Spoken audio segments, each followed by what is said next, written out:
Okay. Hi, everybody. It's good to see everybody on a Saturday. I'm Ryan Wilson. I am one of two co-founders of The Gathering Spot, and I do really appreciate you being here. I'm going to introduce our special guest in just a second, but before I do, it's very important for me to talk about what this event is and what it isn't. So what it is an opportunity for us to have a conversation with people that you will see are building some of the larger experiences that exist in our community. So we're going to talk about it all, right? The hard parts, the easy parts of what they do, why they do what they do, and there's going to be an opportunity to ask questions, right? I will stop talking and try to end the moderated part of this discussion quickly. My only ask is that if you ask a question, ask that question in good faith, right? We are here to have a discussion with one another and to learn, right? Even backstage, y'all, I was asking questions that I thought I knew the answers to, right? I asked one of the guests about how much, I thought I knew how much money they were spending on talent each night, and I was so wrong, right? Like not close, right? And I came into that part of the discussion feeling really good about what I thought I knew, right? So come into this discussion in that same spirit. I know a lot of folks, just looking around the room, and I know folks that are watching online, thank you to everybody that's watching online, do this work in some way, shape, or form, but we're gonna have an important discussion. So everybody good? All right. Our first guest is Jay Carter. He is the founder of One Music Fest. It's an event that happens every October. All the One Music Fest fans, give Jay Carter a shout. Our next guest is Morgan DeBon. She is the CEO and founder of Afrotech and Blavity. And then our last guest is Michael Barclay II. He is the Chief Events Officer at Sundial Media Group, otherwise known as the company that produces Essence. Okay, y'all ready for a good discussion? Microphone is should be to your left or right. All right, y'all. To start off, I want to start with just talking about the event itself, right? So Jay, I'm gonna start with you. What is One Music Fest?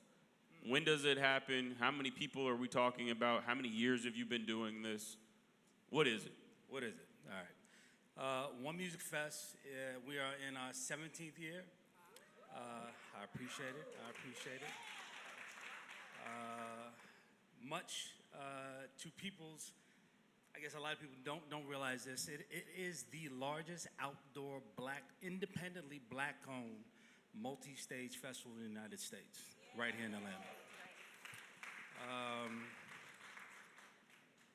Our largest attendance to date was 100,000 people. That was at Piedmont Park. We're going back to Piedmont Park this year. Our economic impact for the city of Atlanta is over $55 million. We employ over 5,000 people every year.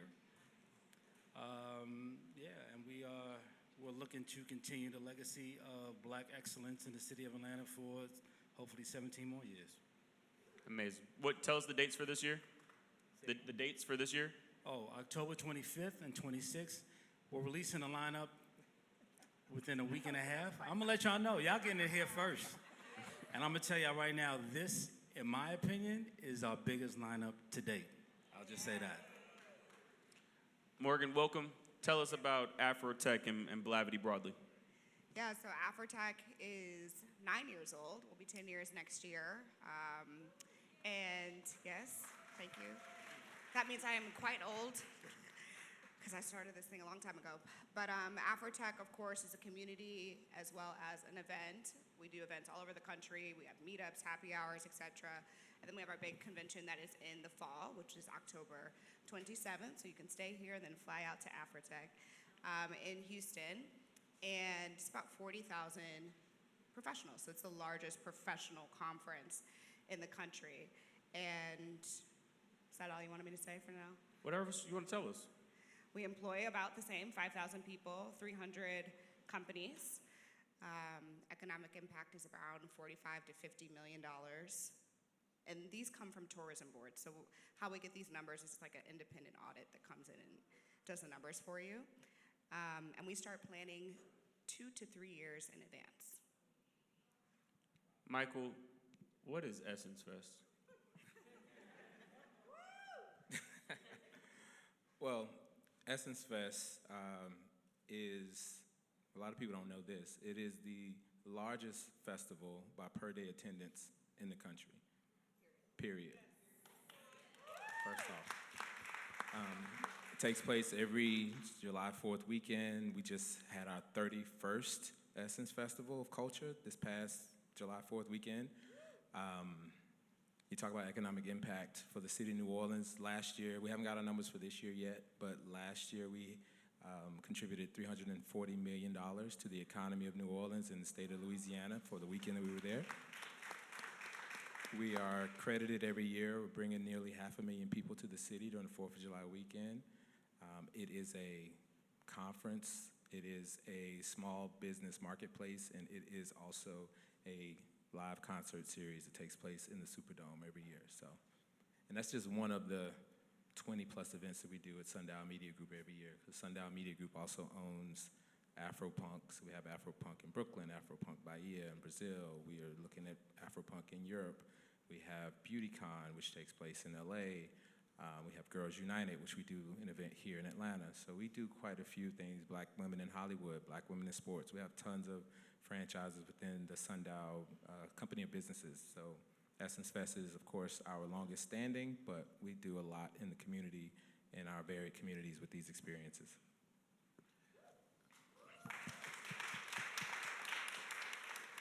I want to transition to talk about resources, right? And so, nothing proprietary here, but I do want to give the community a sense for just what it takes to produce even some of the smaller activations that y'all have inside of these larger experiences.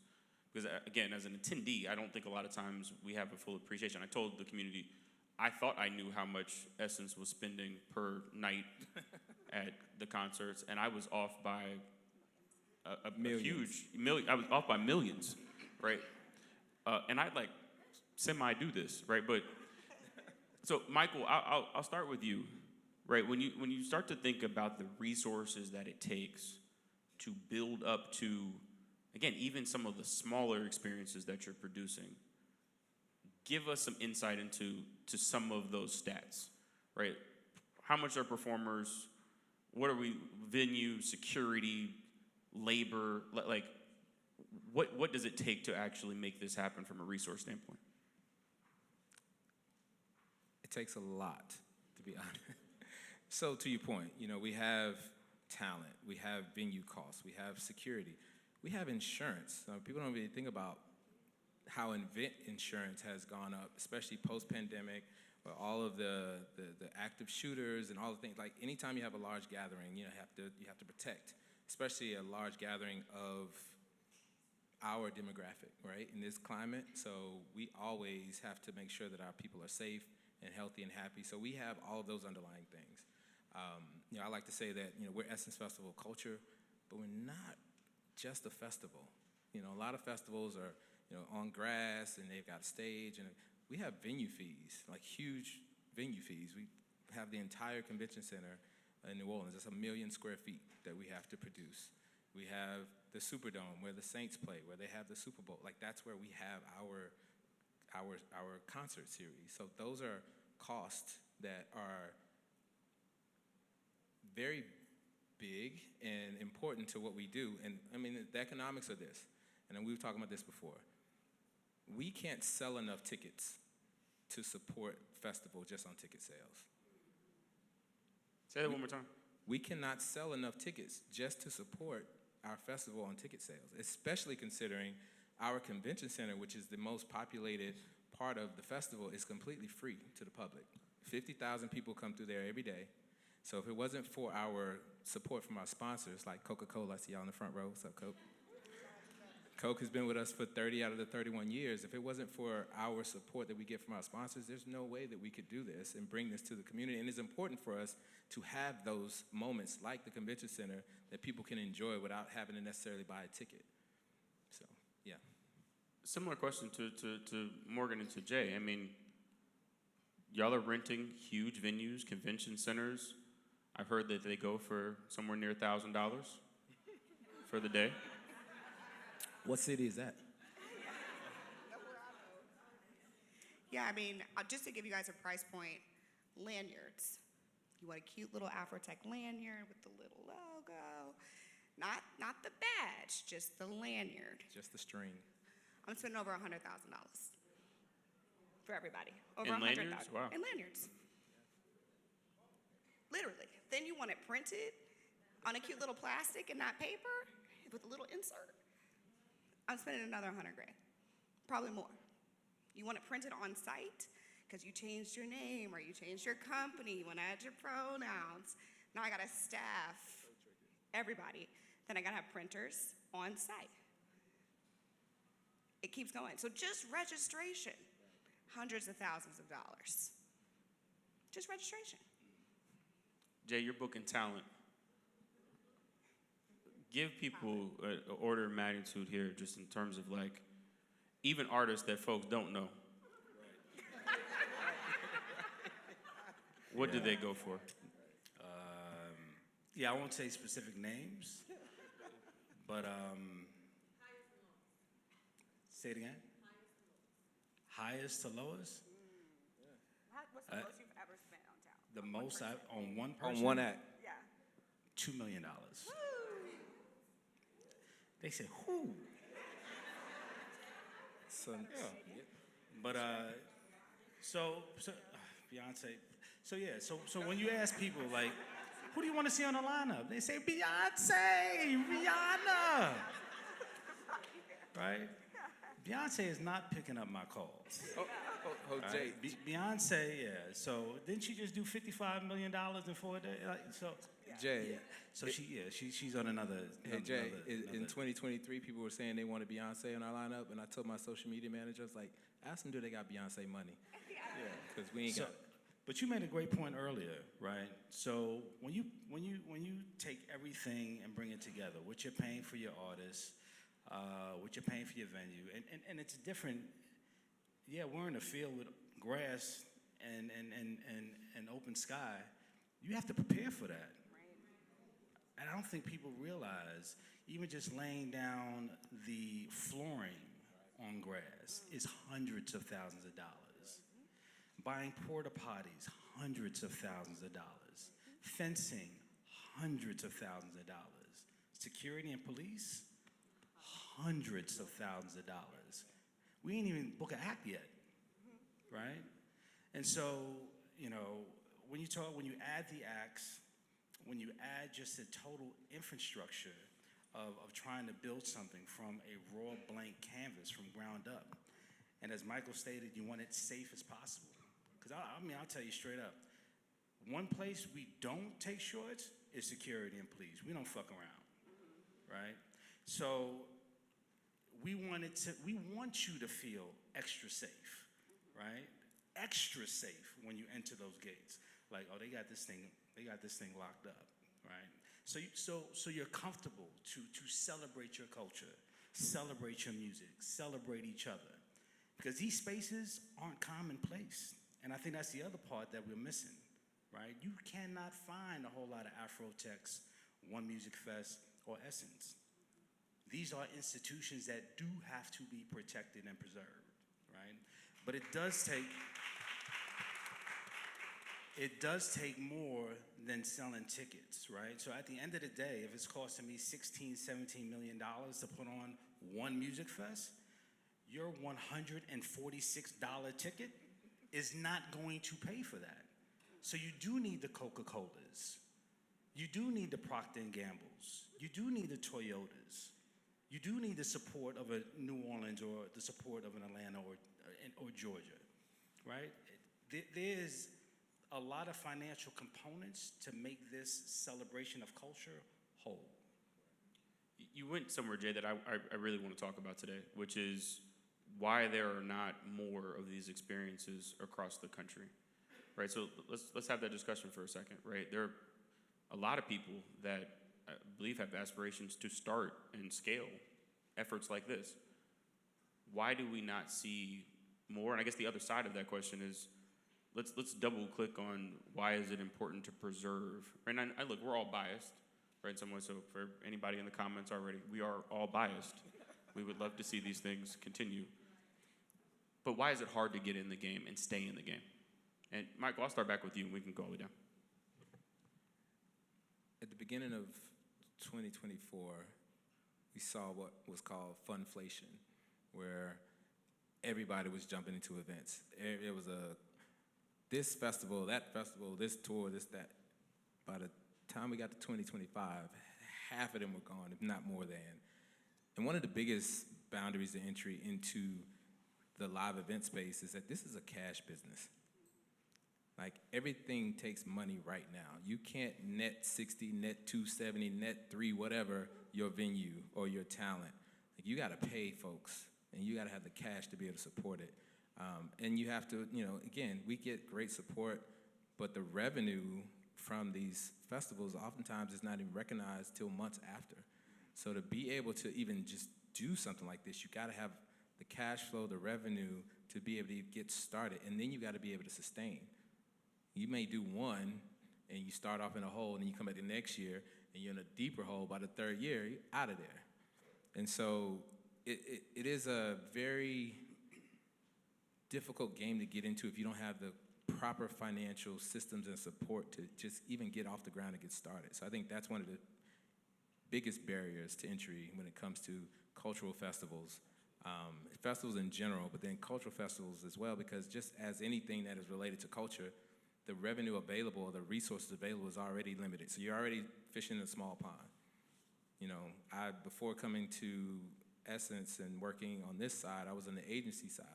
And one of the worst things that you would hear when you're in a budget meeting in agency side was that this is coming from the multicultural budget. Because you knew what that was. Like, you wanted that, this is the general market budget, because that's a whole nother budget. That's 10, 20, 30 times bigger than the multicultural budget.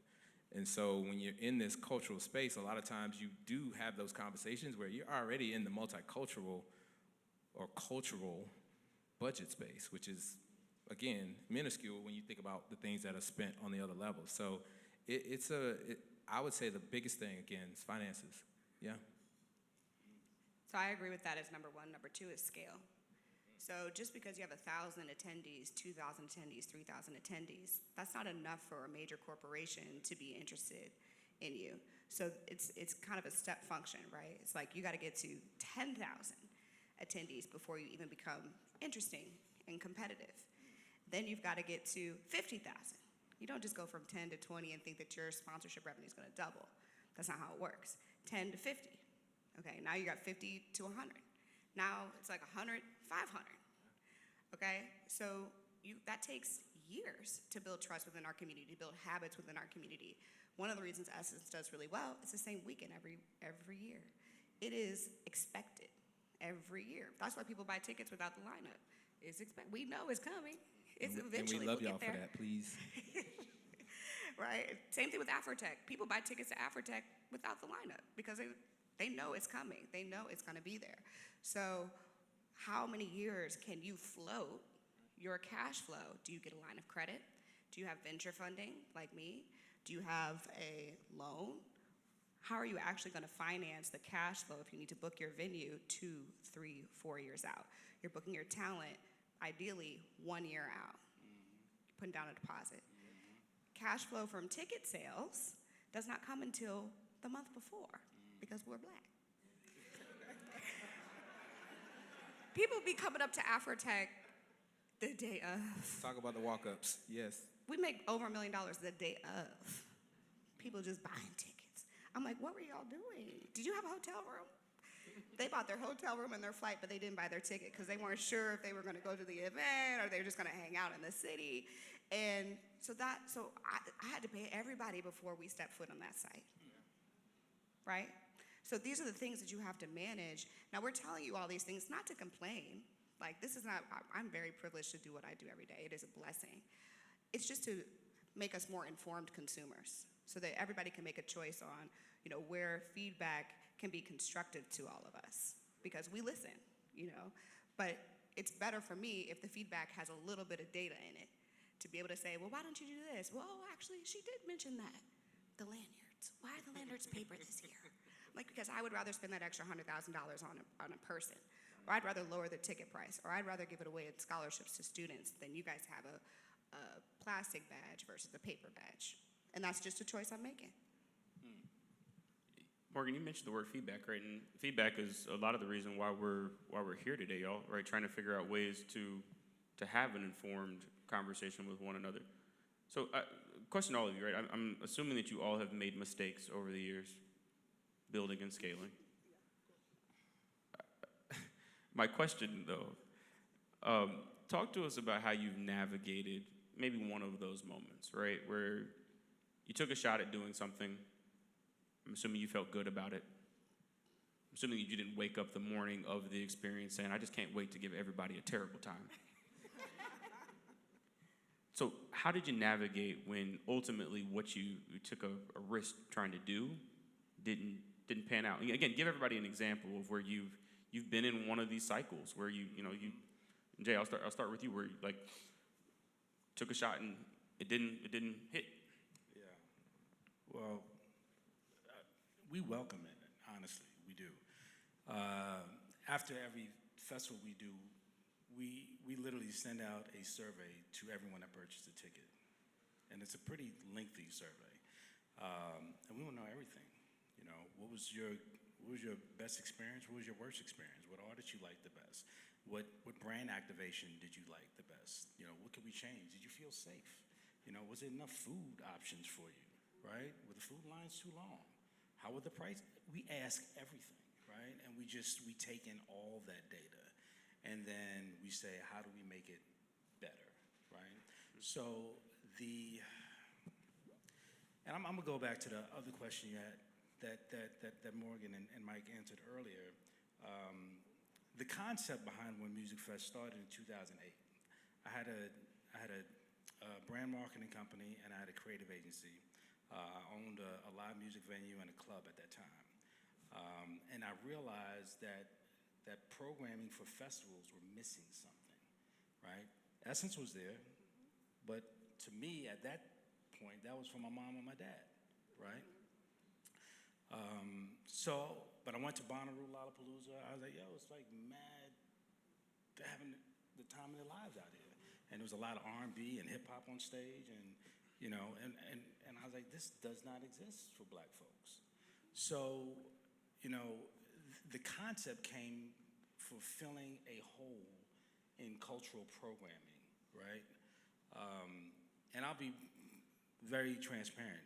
We lost a shit ton of money for 5 years straight. That's right. Right? So back when we were talking in the back, when we was all like, there's definitely an easier way to make a living. For sure. Than doing this, yeah. Right? So if you think this is a money grab, are you kidding me? Do you have No way.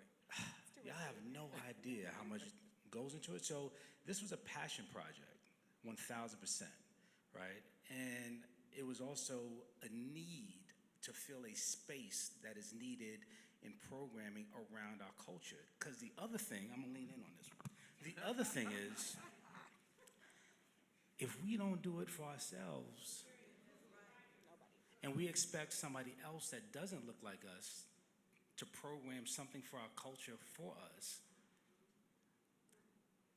the authenticity of that and the why behind it, you gotta question, right? So we also gotta be very careful on how we attack certain brands, because one day you may look up and be like, where are all the things built for me? And then when you find those things built for you and you pull back the veil, the people that's pulling the levers don't care about you. One of the moments I had that really kind of, and I don't have much of a filter and I apologize in advance, but I was in a meeting with Complex. And Complex had a brand that wanted to get involved with One Music Fest, but they was gonna run the media. It would have to go through Complex.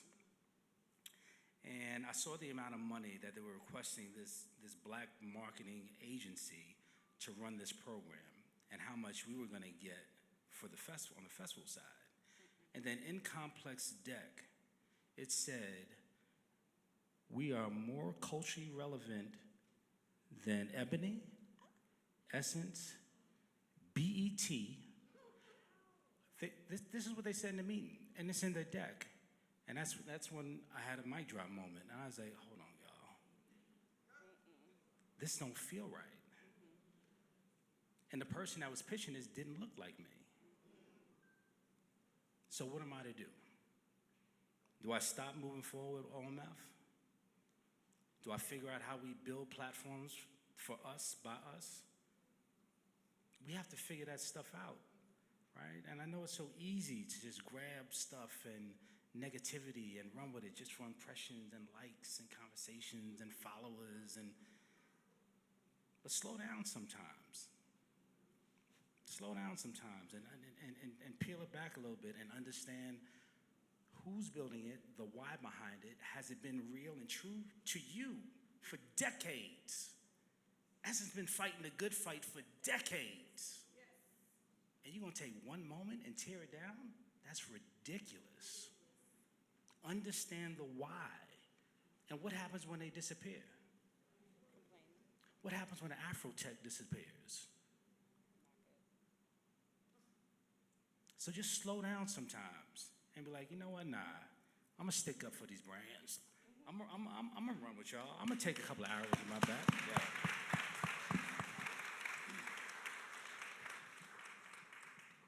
Morgan and Michael, I heard that black-owned businesses or these efforts, like we don't care about feedback or data. I'm happy to share a mistake we've made thinking we were adjusting. So Afrotech has different tiers of tickets. Most people who come to Afrotech, their company is paying for them to go for learning and development.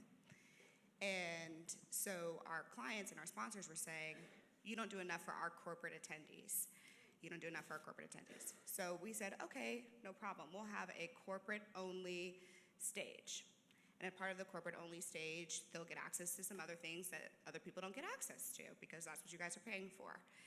And we had a women's summit that was available to Black female tech employees as a part of the corporate ticket. And we booked Issa Rae because Issa. And our audience was like, Issa! And I was like, oh no, you don't have that ticket level. They do not care. Okay, so the room was calculated at the exact amount for the corporate ticket level attendees, and everybody showed up for Issa's session, and everybody wanted to get in. Our clients were like, we paid for this, we need seats. People showed up, 45 minutes early to get a seat.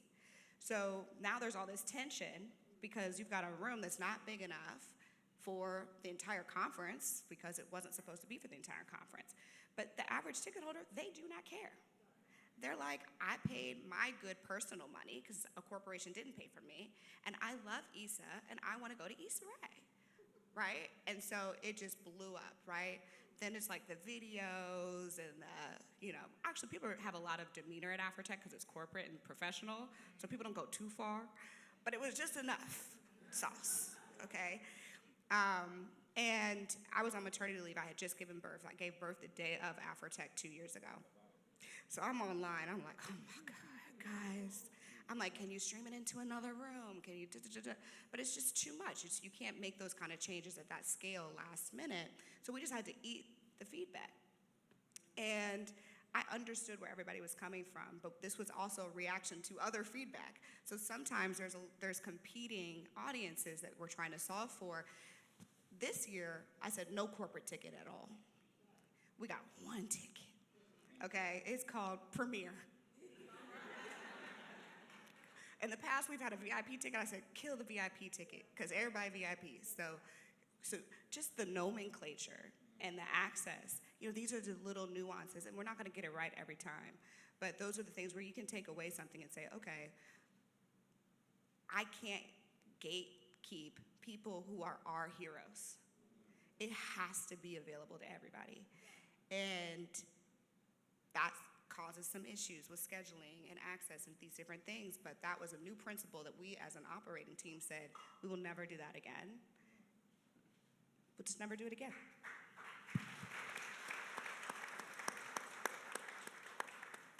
Michael, you've been in the feedback Olympics here recently. Oh my God. I'm surprised y'all not seeing the water pour out of me as I'm drinking for all the bullet holes I've been taking. Like Jay Carter, we do surveys every year. And we get, good feedback from the surveys, but, our audience is loudest on social and very passionate. And we love that. We love that we can get that immediate feedback and that feedback loop. And we listen. And we try to deliver because, again, you talk about culture building experiences. Our experiences is built by culture. So it's not just a one way, like we go back and forth. And one of the things that, was very beloved at Essence Fest for years, and I didn't even know what the hell it was when I first came to Essence because I kept hearing about super lounges, the super lounges, the super lounges, the super lounges. Who said that? Get her. Get her on tape. It was amazing this year is what she said. But what people don't realize, so this is my 4th Essence Fest since I've been here. The Superdome, where we have our concerts, has been under construction every year that I have been here, except for this year. And because of that construction, we weren't able to have the super lounges. People didn't know that. So for 2022, 23, 24, we didn't have the space within the Superdome to be able to even have the super lounges. So we're getting all the chatter. Where's the super lounges? Where's the super lounges? Where's the super lounges? We come in this year, we're starting to plan. The stadium is finished because the construction was being done for the Super Bowl. So they had to get everything done before the Super Bowl. So we were done this year. We find out relatively late in the planning process that we will have the space to do 1 super lounge this year. We used to do 4. So we figured out late in the process that we could do 1. And of course, we're excited because, again, we do listen. We want to deliver the festival that the community wants. And so we scramble to bring this together, and we have this great idea of where, to your point, Morgan, we're going to make it this VIP, VVIP experience. We had a food and beverage curation, all these things. And again, because of the timing of it all, and we put it out there, and we started to market it relatively late. We own that. But we were proud of what we were able to bring back and the talent that we had. Like that young lady in the audience was like, it was great. Like Stephanie Mills, Ari Lennox, Leon Thomas, like we tried to do, as the young folks say, our big one for y'all. But, we got destroyed because of some of the timing and things like that, but we owned it. We put out a post like, hey, we might not have got Super Lounge right this year. However, we brought it back. Hope you enjoyed it. The footage is going to be on YouTube. It's open. Y'all come and enjoy.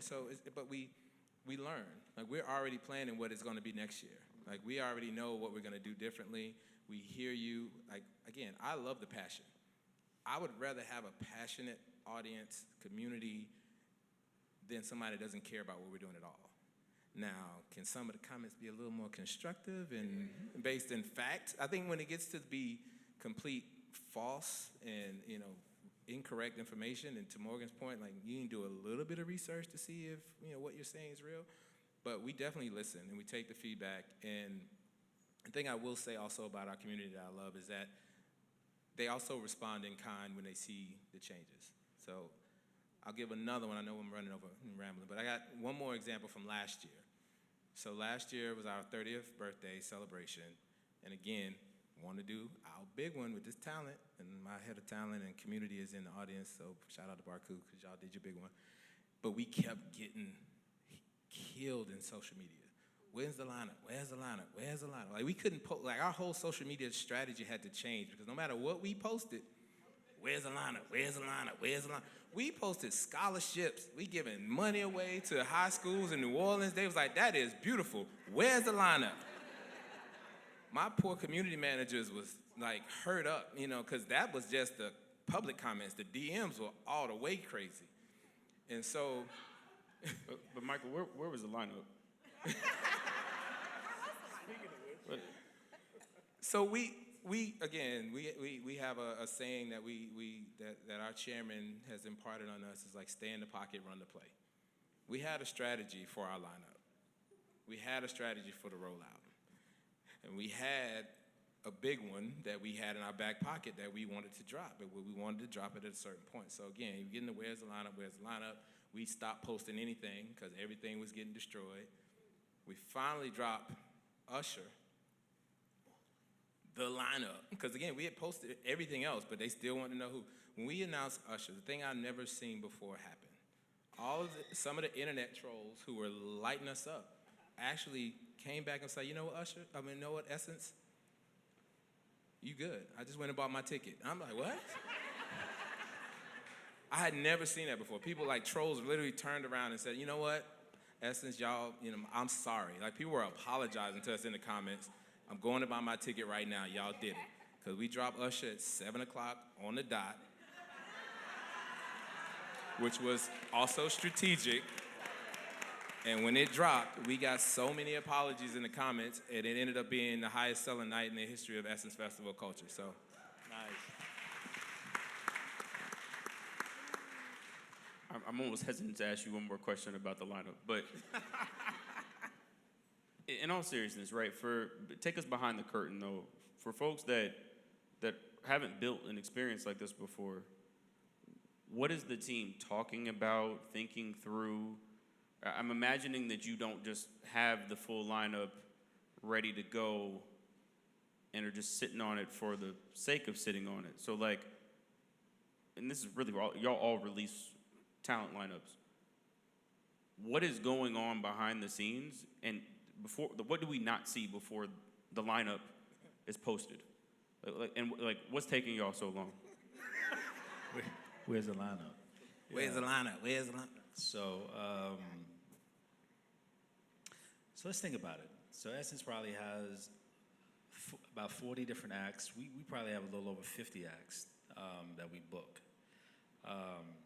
These are 50 personalities, 50 entourages, 50 managers, 50 agents, 50 people with their own agendas, right, and goals, right? So that may or may not care about One Music Fest, Essence, or anything in between, right? Because I got touring, how much money is it gonna be? I don't feel like it. I'm going on vacation with my family. That's around my birthday. Like, we hear all types of stuff from artists. And it's difficult to deliver a lineup if you trickle out, right? So if I have 50% of our lineup done, right, and it's June, and we're still working on the remaining 50, do you go forward with just that half of your lineup and then drop the other half later? Or is it more impactful when you drop it all together? It's way more impactful when you drop it all together, right? It's that immediate excitement, surge, oh shit moment, right?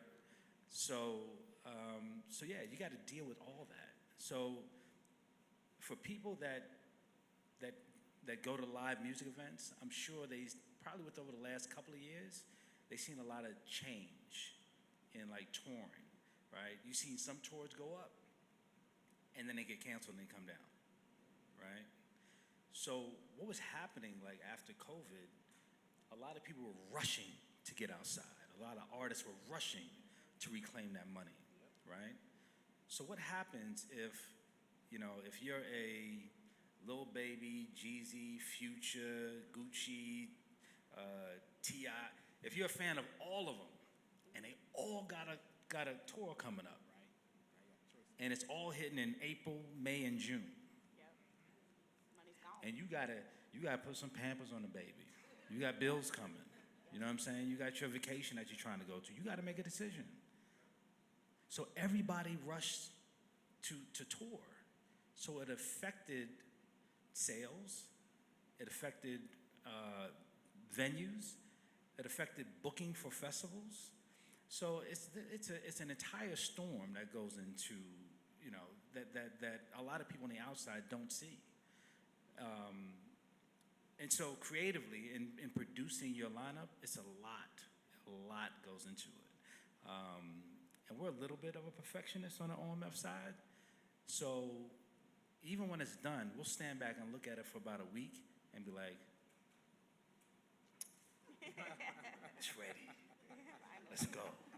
Right? So we just put our finger in the pot. So we almost ready. It's coming.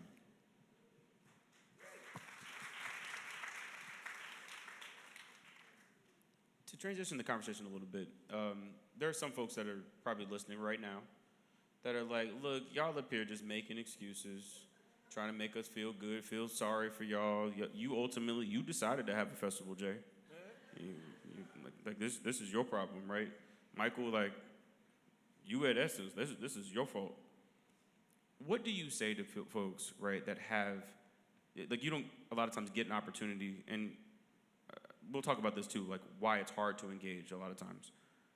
But for the folks that have that attitude, right, they're all up here making excuses, you don't really care about the communities that you serve, you don't take feedback seriously, this is all just one big money grab to get over on everybody and to produce the most terrible experience that you possibly can so that you can get up and do it again next year.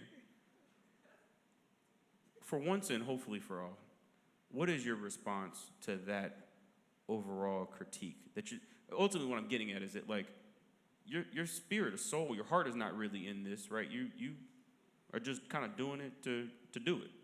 And we can start anywhere. Whoever feels compelled to respond to the critique, the critics, the folks in the comments. I'll take it, because I've been,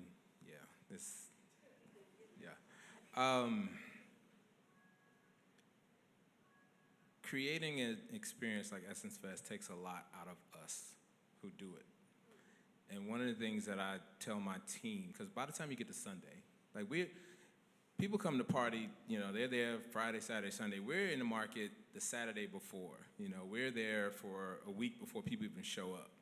So by the time we get to Essence Fest Sunday, you're drained because there's no sleep. You're bouncing around event to event, producing. And when you get to that point, I tell my team, when they get to the point where they don't feel like getting up to come to work, I tell them, take 30 minutes, don't work, go talk to the people that are here, and I guarantee you'll be recharged. Because we build Essence Festival of Culture for our people. For people to come to New Orleans to just be.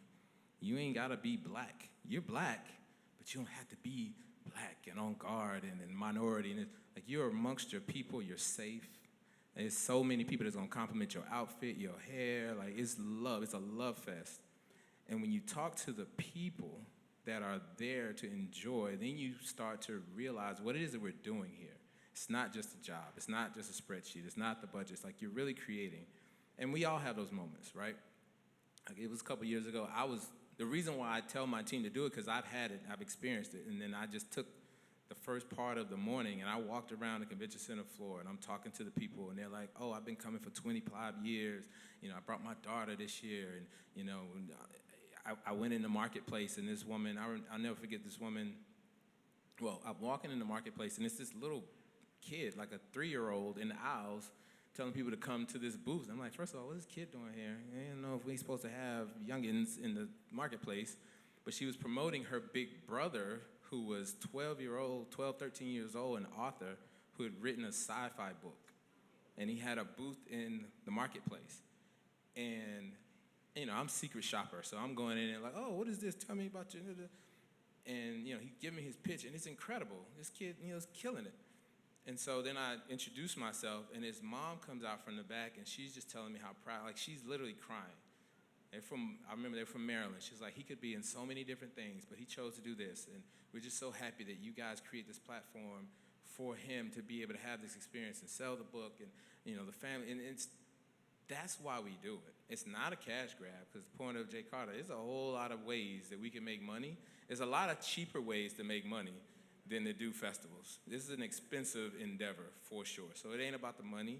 You know, for us, you know, we always say Essence Festival culture is where you come to get your cup filled, so you can be the best black you can be when you leave. You come, fill up your cup, and then you go back in the world and be able to be the best, and you come back next year to fill it up again. So it's definitely not that. It's passion. This is a love, you know, for the culture. It's important that we have these institutions for people to be able to enjoy and come, and that's why we do it every year. And the changes that you see, because again, a lot of people don't like the changes, but the changes are how we evolve and adapt and continue to be able to produce this year over year over year. Like, we're trying to have Essence Fest be here, like, we're planning Essence Fest for the next 100 years. That's what we talk about. And so you're gonna see some things change, but what we need you to do is we need you to trust us and know that we are going to change. We're going to have some wins. We're going to have some losses, but we're going to continue to evolve because it is important for us to be able to have this for the people. Yes. That's right. So I grew up in Missouri, not very progressive by any nature, not very innovative. And then I moved to Silicon Valley, where it's the most innovative place in the world. And what I learned was, it's not the most innovative place in the world. It's where people are given permission to innovate. It's where people are given the access, and then they have the community of culture of innovation. And what I felt like was that I got lucky that I was able to make it in that environment, because I got lucky at the moment in time in which there was 20 of other black people that I could connect with that invested in Blavity, and we were able to do this thing. Afrotech is designed for impact, to reduce the likelihood that you need luck to be successful in the corporate environment. And the moment that Afrotech doesn't actually have that impact is the moment I'm out. People get jobs at Afrotech. We have interview pods on site. People get interviews, and companies will literally, I had one company the other day tell me they made 150 offers within 2 weeks of Afrotech because they pre-scope everybody. We have a resume book. We built a back end. They pre-scope people. They do the final interview on site, and they get that offer in those people's hands 2 weeks later. Nobody's putting that on Threads, right? So that's one company. There's 300. So I know, because they'll come up to me and they say, Morgan, I got this job at Afrotech. Oh, Morgan, my little brother got a job at Afrotech. Morgan, I got my co-founder at Afrotech. I got my first check at Afrotech. So the moment people stop telling me that is the moment I'm out. And the same thing for my team. It is so painful. My team gets sick, physically sick, panic attacks from the anxiety and the pressure intrinsically from wanting to perform for us, for the company, but also for every single person in that audience. You don't want to do that. Like, you don't want to go to work and feel like you have to have a panic attack because it's so much pressure. It would be so much easier to go to work at a job you don't care about. Right. Trust me. We like to complain about those jobs, but there's something peaceful about being able to say, and I'm out, and I don't care. You can't say you're out when it's Afrotech. You can't. So that is something that I don't take for granted when it comes to why do we do what we do. It has to have a really high impact in order for it to justify the amount of turmoil that each individual takes at my company working to create this experience. Jay, I have the same question. I mean, we up here crying, making excuses. I mean, they said that team members are stressed. Get some more team members, right? When you hear that, right, just as a founder, as a person that has built something that has sustained it, like how do you actually feel about? Because y'all, what I'm getting at here is that it actually doesn't matter as a founder what you say. I'm sure that y'all see this. You could give the best explanation ever, and folks will respond like I just did, right? They just gave us a very human moment, and our teams deeply care about these experiences. And I guarantee you, there's someone online watching saying, just have a bigger team. Like. If the team's stressed, then, get some more people. Same question though, but like how do you deal with as a human, right? Yes, as a founder, but as a human, that constant critique and analysis. when it sounds like you're trying to do your best? That's a great question. I got to take it back to what I said earlier. When I had the concept of creating the festival in 2008, I am a believer in mentorship. And being that this was a space that I wasn't familiar with, I obviously went to seek out mentors. And in 2008, considering there were no truly multi-generational outdoor music festivals that catered to Black culture, I couldn't find any. I couldn't find any mentors. So I had to go to and reach out to the folks at Bonnaroo and the Lollapaloozas and try to pick their brains to try to figure out this whole thing. And that's when I realized how expensive putting on a festival really is. You know, and they gave me two pieces of advice. They said, one, it's going to take 5 years to build a brand. The other one was, if you don't have $2 million to lose, don't do it. I said, oh shit. I said, I don't have $20 to lose. And then I took my idea, wrote it up. I was great at doing pitches and decks and all that. Presented it to a big team. I won't say their name. And within maybe 60 seconds, right? And they didn't look like me. They said, this won't work. This won't work. So, but mind you, when I was at these other festivals, I saw the connectivity, the community, the joy, like the excitement, like the folks out there in the meadows, and yeah, you know, Black people, we don't get a chance to frolic. We don't frolic. But we should. Why can't we have that too? They can't have all the fun, right? So I said, I would love to see this, but with our faces on the stage and in the fields. And they told me it wouldn't work. They told me it would be a liability. That was one of the words they used. I said, my culture's a liability? I bit my lip. I said, all right. And they said, Black people will not want to sit in the elements to experience music. They just want to go to a concert. Go to a concert, buy the ticket, sit in their assigned seat, and go home and get in traffic. I said, holy shit. I said, okay. And then, obviously, I said, I'm not going to get any support from them, right? Then I got mad at myself for actually going to them. I said, why am I going to somebody that doesn't look like me and understand my culture to help build something around culture and Black joy? So I looked left, I looked right, and I just built the team internally amongst my friends that had skill sets in certain spaces, you know. And to this day, yeah, we are still independently owned, 100% Black owned. We do partner. We have an incredible partnership with Live Nation Urban, which is a Black-owned company that partnered with Live Nation. So we have a co-pro agreement with them. We absolutely love working with them and their team, but we still are a 100% owned, Black-owned company that is in the business of building and creating safe spaces for Black joy to exist. And you cannot expect someone to build that space for you that does not look like you nor understand your culture. Okay. I have two more orders of business, then we're going to transition to questions. I'm going to be a lot faster about this next segment, but it's important for us to touch on. All of you work with some of the largest companies in the world, right? You're partnered with massive organizations that are having to make, given the length of time that you've been in business, a decision to continue to keep being in business with you. We are having this conversation in the context of anti-DEI. It feels like everything, right? Corporate budgets are smaller given the overall economic environment, and then you're layering on a very specific conversation about the way that we're thinking about diversity, equity, and inclusion.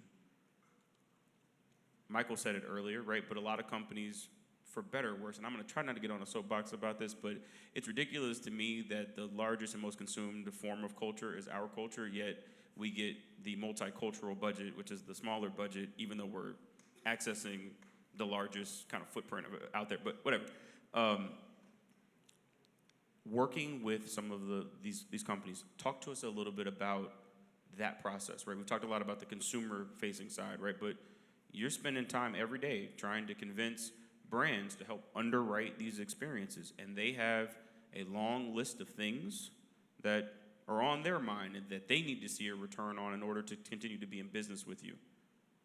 Walk us through, again, take us behind the curtain, behind those conversations, what's maybe been talked about over the last 6 months to a year, and ultimately, like, where are we going, right, in terms of what trends are starting to emerge and the way that these companies are or are not going to show up at these very important experiences that we have.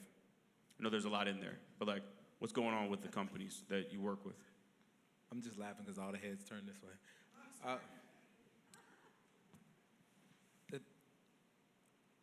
We look at our partners as partners. We don't call them sponsors. They're our partners.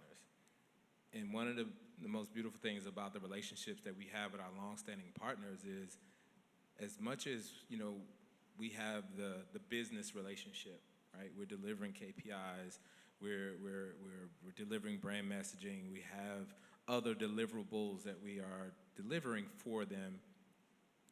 Our contacts within the organizations are also champions of Essence Fest, of culture and essence.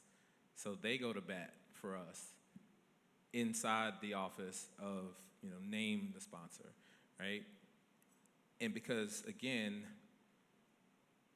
you have to show value. But again, with Essence Festival Culture, there are all the KPIs, right? All the key performance indicators. But then there's also something special about Essence Festival Culture that you can't put in that matrix.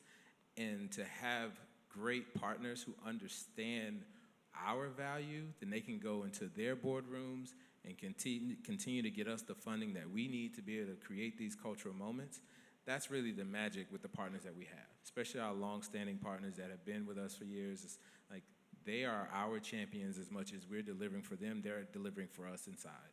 And so you gotta have those, if it's not for those people on the inside that actually get what we're doing and why it's important, that's when you start to have the issues with your sponsorship and, you know, all of the support. Because again, you know, we talked earlier about barriers to entry. You talked about scale. One of the things that's most difficult to combat when it's like pure spots and dots KPIs is the scale from an experience perspective. You know, and if you're competing for the same dollars of advertising or, you know, other forms of marketing, you know, even some billboards in some cases get more impressions than a physical experience. And so if you're competing for all of that and it really comes down to like the black and white, you need somebody inside that can say, no. The impact that you make from this partnership on this community is unlike anything you can get anywhere else. I don't care if you run 3 commercials during the BET Awards, you're not gonna hit the same, and it's not gonna hit the same with this audience as you do if you come down and actually have people touch and feel and engage with the brand. So you gotta have those strong relationships inside and have those partnerships that will allow for you to continue to do what you're doing, but also have the champion that can help translate. Because again, for us, you gotta make a commitment to come to Essence Festival Culture. It's 4th of July weekend, so a lot of the executives and everything, they traveling with their families, and they don't have no idea what it looks like physically and what it feels like to be there. And they may not even be able to feel it the same way if they're not a part of the culture.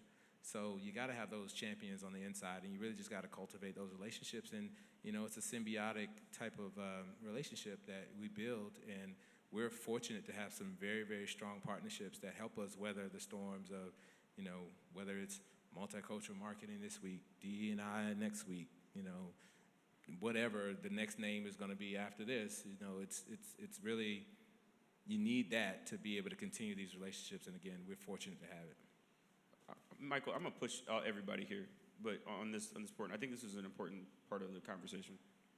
For those, and maybe let's talk to the people who are not your partners, not your sponsors, right? Because the critique is, well, Michael, you bring in a half a million people to a city for a big DEI fest every single year, right? So what do you say? And I know that sounds ridiculous, all, but like that is the conversation that's happening. We have had events canceled here at the Gathering Spot that had nothing to do with diversity, equity, or inclusion because we're black and own this space, right? So, Michael, for the DEI fest that you're creating events for,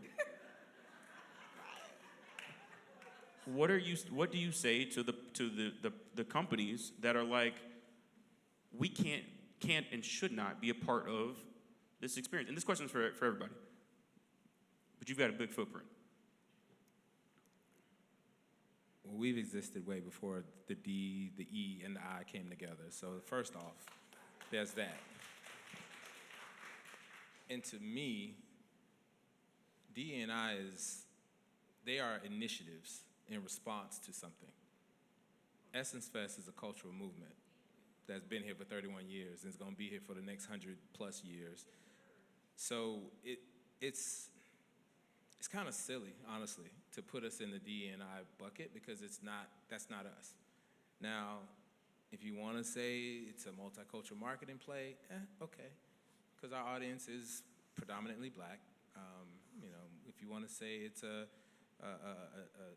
women's gender play, sure, because our audience is predominantly women. But to your point, the impact of those audiences warrants the investment.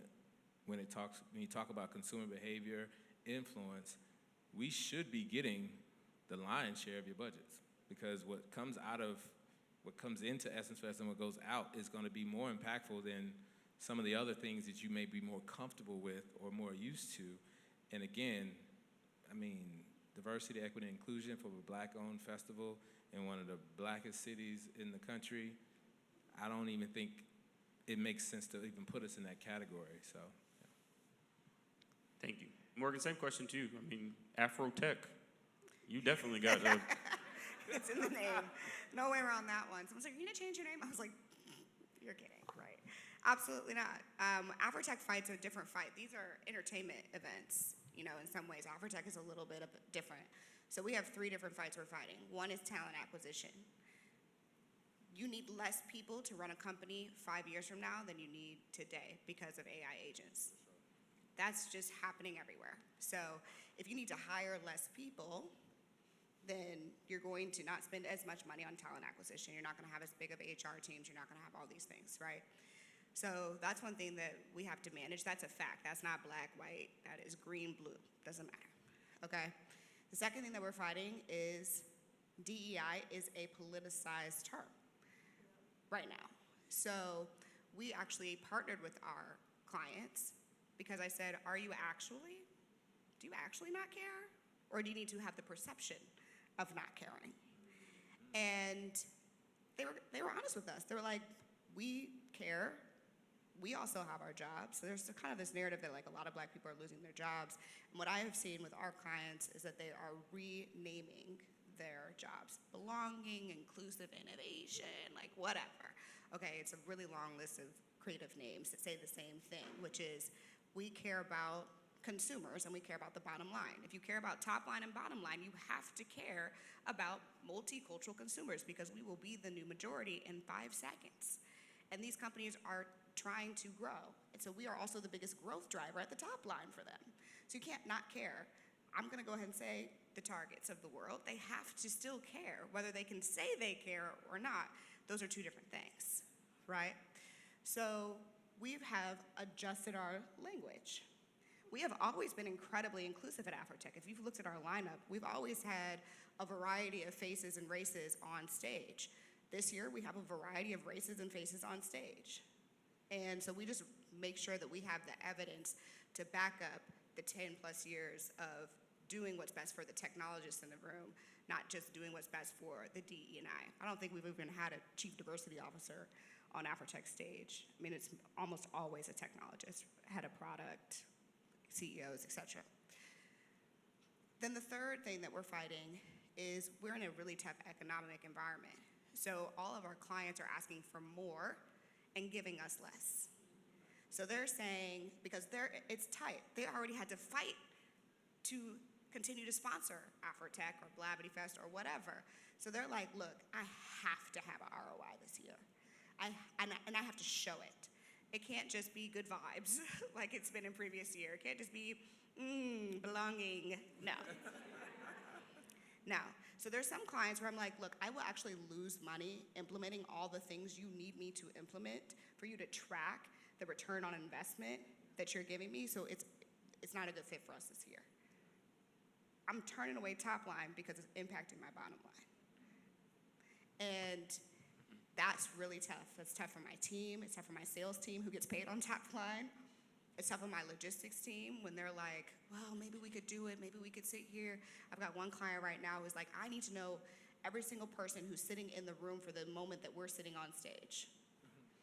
And I want their name and their resume and tied to the digital SaaS tool we have called Talent Infusion. I'm like, no? Because then I got to get them to opt in, to share data, and all these things. The line would be an hour to get in that room. Y'all would be on threads. We had to stand in line. So these are the things that we have to manage in this type of environment. And I don't think that it's going to change anytime soon. You know, the midterms are coming up. Maybe we get a little bit of relief depending on how our country decides to vote. Maybe there's a little bit of some rebalancing. But I actually think that this is the new norm for another 3 to 5 years. And so we've had to accept that as reality and decide how we're going to shift the business as needed. Anything to add, Jay? Anything to add on this point of corporate sponsors? You've got a lot of partners. Oh, yeah, we do. And I started in that space before the festival as far as doing brand experiential programming. But brands are wildly important to the success of what we do and the festival as well. And you know, and Mike touched on it as well. It's those people in those offices that understand who we are that are very important, right?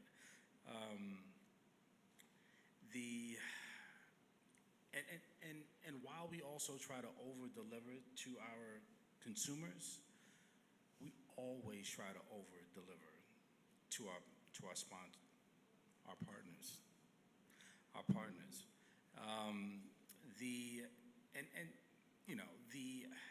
And I would say our partners,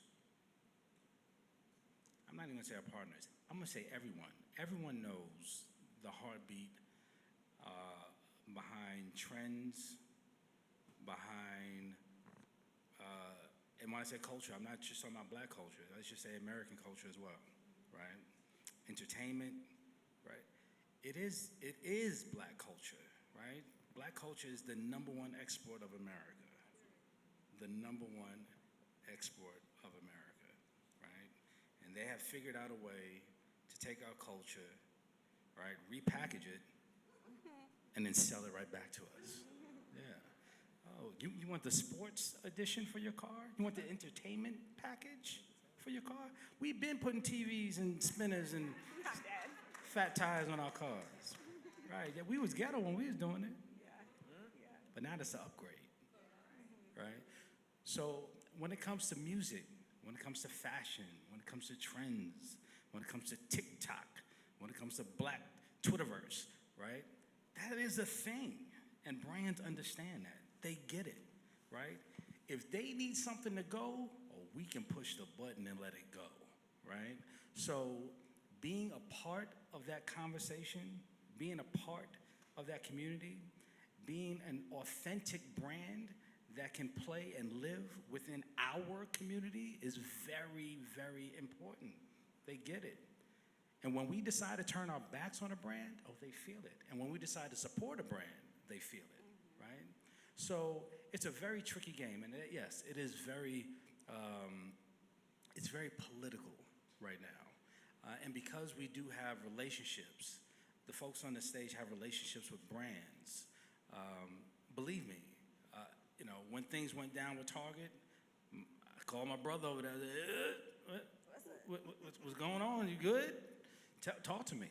I said, yeah, I know it looks bad, right? But understand that these programs are still in place. These people are still in place. Like when I call some of the brown and black folks that work for these companies, they're still there, and they're still fighting the good fight, right? So I would say a good majority of the folks that I work with and my team works with, as far as brands and their brand teams, I would say majority of them look like us. And they are important, right? So I think it's two people that understand the importance of the whole in that relationship. They need us, we need them, right? And so how do we work through this 3 to 5 years of political mayhem so that we don't lose our footing? Okay, thank you all. I'm only going to be able to take a handful of questions. I'm going to take 2 on this side. Well, do we move it? I'm going to take 4 on that side. The mic's over here on the side. Yeah, please. Yeah, make your way there. I'm going to, inspired by this last bit of the conversation, host a conversation with folks at companies that are on the front lines of like making these decisions, because I oftentimes don't think that we get to hear from them. My only ask in the question line is to please ask a question. Respectfully, ask a question. We're going to answer them. We're going to answer as many of them as we can before we have to transition out. First question.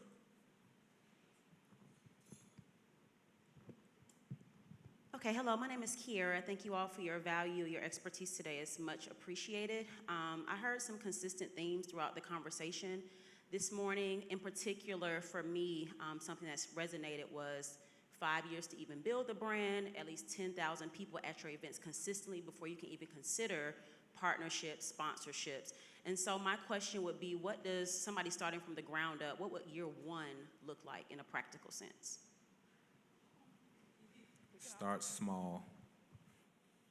I would say do it as minuscule, small. As Jay said it earlier, you want to over-deliver. So you want to create something that you can actually feel comfortable building, that you can over-deliver for your community that you're serving.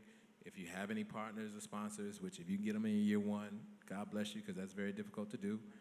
But you got to start with something that you can do well. So do it in a bite-sized way and then grow. Like, don't try to come out like all the amazing ideas that you have. Pick 1, pick 2. Don't do all 20 in your year 1. That would be my advice.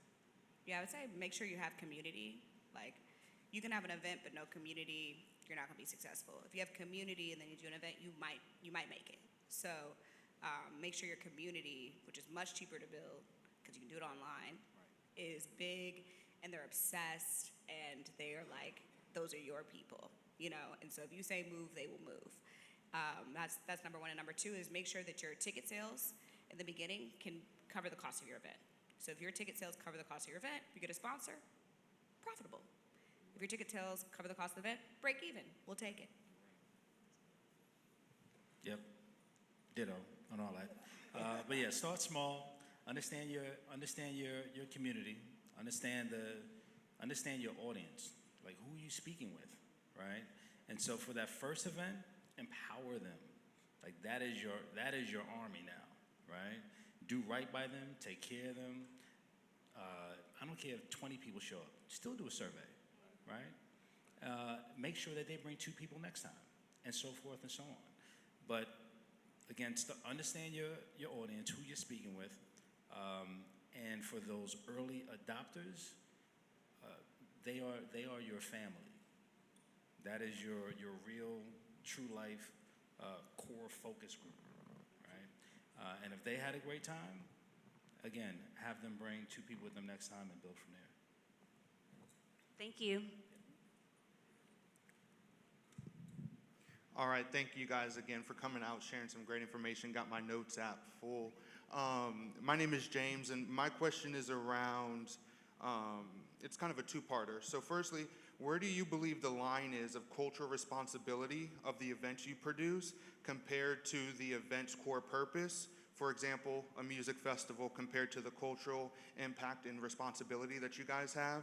And when there is misalignment, is there a system, framework, or counsel you use to process that and come to a solution? That's a great question.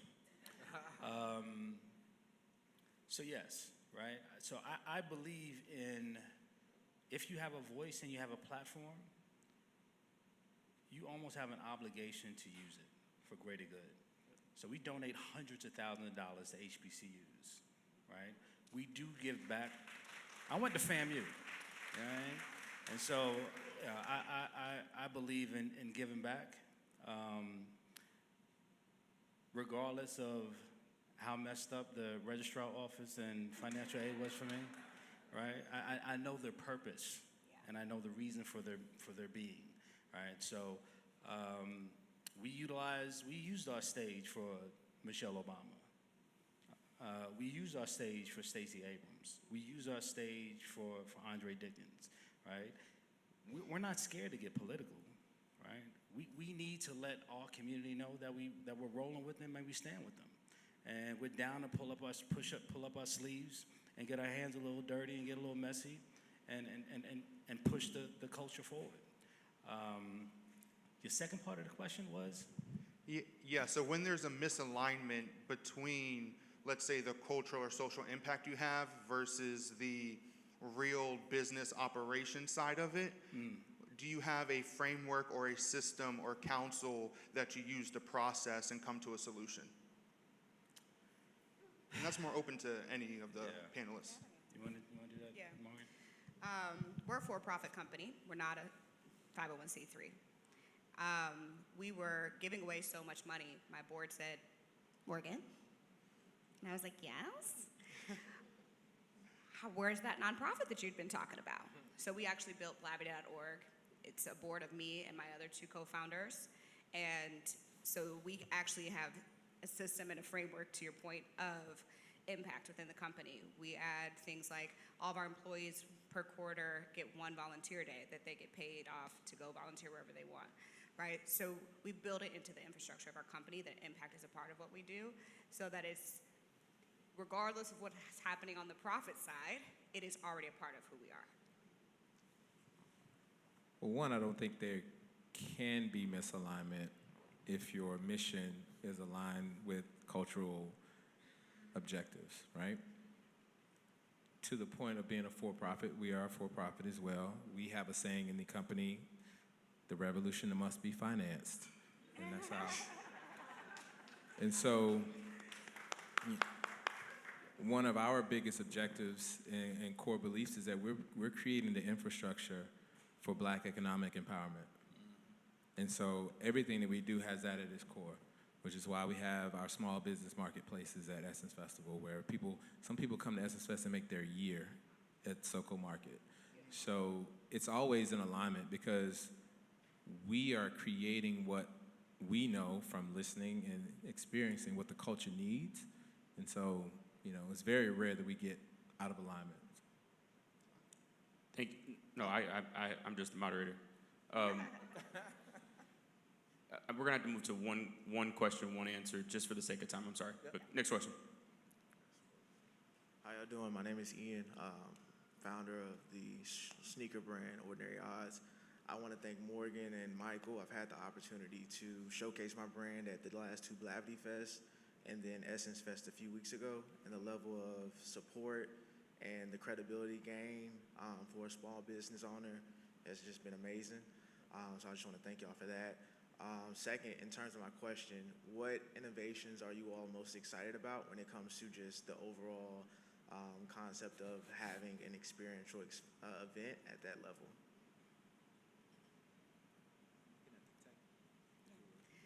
We just built Afrotech Connect, which is an app, because most of our audience they're going to Afrotech, of course, for the speakers, but they're also going to meet each other.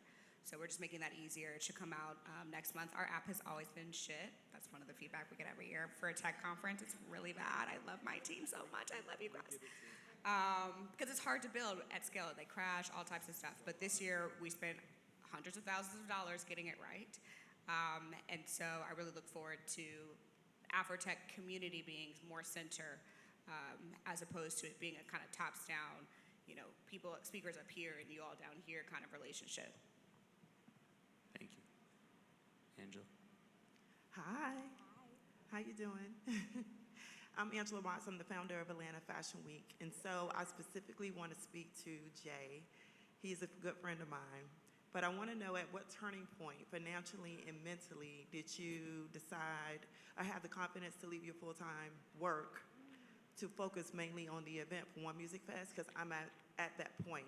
Obviously working with my brand partners that are brought in, and I do not have like the audience that you guys have, but the brand partners I've been able to secure are major, right? But when one of my brand partners told me how much money we made them last year, I was like, okay, it's time to like make that switch. So I just want to know from you, what made you say, okay, I'm going to focus on One Music Fest only and get out of the work of just full time? Hello, Angela. Hi, Great Jay. question. Well, beknownst to a lot of folks, we program dozens of events all year round. One Music Fest is just the biggest. So although it does take a lot of my time, it's not all of my time. But I think the turning point was, I would say back in, I'm taking y'all down the road a little bit. But one of the events that I was throwing, right? Yeah, in the early 2000s. It was a large-scale event, and I didn't have any brand partnerships, right? And a young lady that worked for Heineken came to me and she said, "Oh my God, I love what you're doing. How do I be a part of your event?" I had no idea what she was talking about. And then I said, the simple question I said was, well, what would make for a great partnership between me and you? And I just shut up and I let her talk. And that's when I realized, we're the gateway. You need us, right? So it's also, so at that time I understood the value in what I was creating and what corporations and how they looked at it as well, right? So you almost got to sit back and look at the value of what you have, right? Because, you know, I mean, I remember 10 years ago we're sitting in an office having conversations about this, but understand what you're creating and the scalability of what you're creating as well, and the value that you offer fashion brands, right? You said the amount of money that you made for the one brand that was involved with your event last year. That's an instant case study. Yeah. Right? So in our business, just as much as we are creatives, we are salespeople. Yeah. And so you also got to learn how to turn the hat around and say, all right, now I'm a creative, now I'm a salesperson, and let me go and kick in these doors, right? But because you scored such a high score for this one brand, right, that's your battle cry. Oh, I've been using it. Huh? I said I've definitely been using it. When I'm selling to other additional brands, like, oh, we did this, and they're like, Absolutely. oh, really? And I'm like, yeah, because Right. the purchase is high. It's not like, it's BMW. So the amount of cars that we sold in 1 year, not even a year yet, is astronomical to me. And I would Thank also you. say partnerships as well. Yeah. Sometimes you got to get out of your way and bring people around you who do things better than you, Yeah. right? And let them go. Okay. Thank you. Okay, I can take these last two. I'm sorry. All right. Thank you, Ryan. Thank you for creating the gathering spot. I remember being a single mom and couldn't join because I was raising my kids, but God said, hey, the time has been redeemed. Thank you all for being here. I've met you all personally, you online. Michael, Essence was phenomenal. I've got 2 videos out on YouTube telling how phenomenal it was because I was upset that they were doing that. We don't do that to each other. We talk in-house. But anyways, I have a great solution for Essence next year that would bring people from 100 to 5, because they all know the song, before I let go. So I'd love to speak with you about that, creating an opportunity.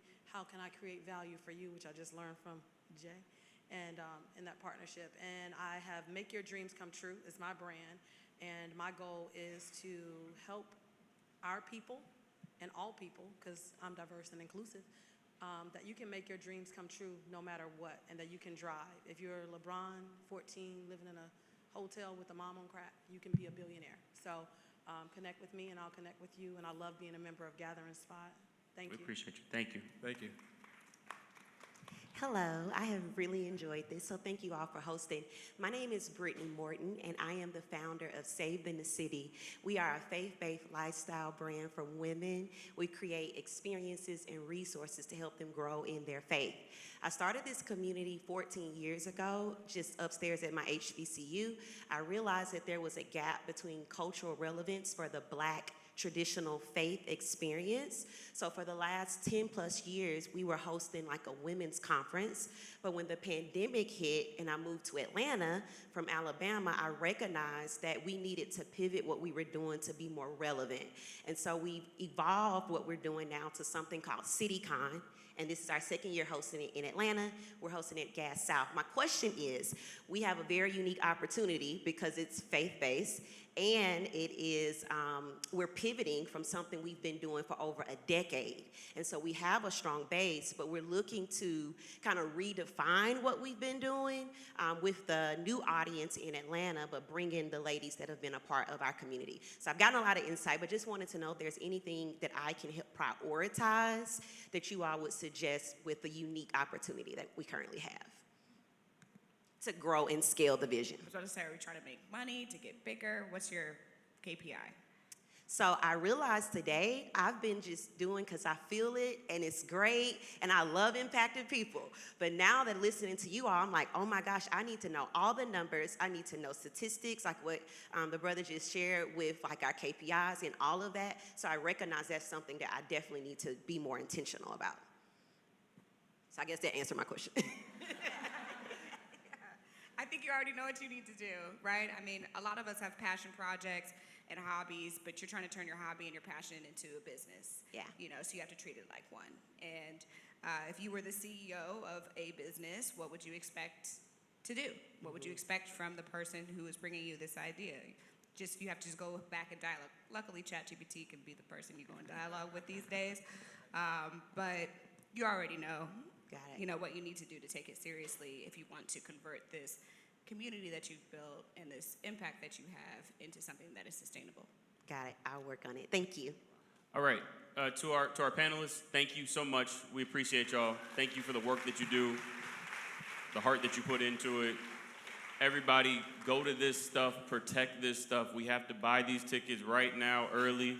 I know the lineup is not out yet, but it's coming. It's gonna be good.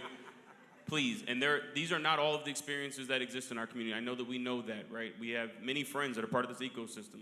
Culture Con is a part of this network. Please support Amani. Render's a part of this network. Go support them. Like Broccoli, right? There's a bunch of stuff. Go do it. My last thank you is to y'all, both in person and online. Meet somebody that you don't know. I apologize. My team is about to get very mad at me because we squeezed this in because we needed to have this conversation in real time. But there is something in this room later, and they're going to hurt me if we do not reset this room. You are welcome to go to the other side, meet someone that you don't know. It's set up for us to be able to meet and to gather. Thank you, though, sincerely for being here. We'll continue these conversations. See you soon. Thank you, Ryan. Bye.